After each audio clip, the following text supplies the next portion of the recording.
मराठी मॅट्रिमोनीवर मिळतो सगळ्यात जास्त चॉईस। मराठी मॅट्रिमोनीने लाखो स्थळं जुळवली आहेत। यापेक्षा चांगली गोष्ट काय असू शकते? मराठी माणसांची नंबर 1 चॉईस मराठी मॅट्रिमोनी। दोन्ही राष्ट्रवादी एकत्र येतील अशा चर्चा सुरू असतानाच राष्ट्रवादी शरदचंद्र पवार पक्षाचे आमदार रोहित पवार यांच्या मतदारसंघामध्ये एक स्वागत कमान जे आहे तर ती लक्षवेधी ठरते आहे।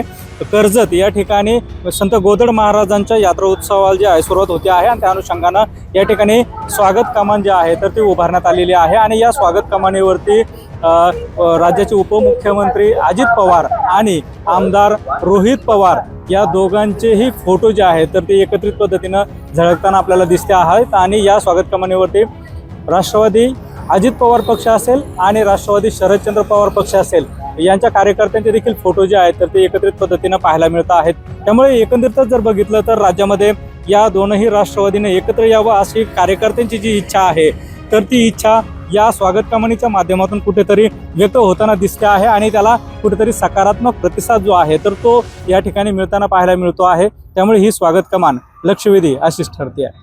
कॅमेरा पर्सन प्रसादसह सुनील बोंगळे, एबीपी माझा, कर्जत, अहिल्यानगर।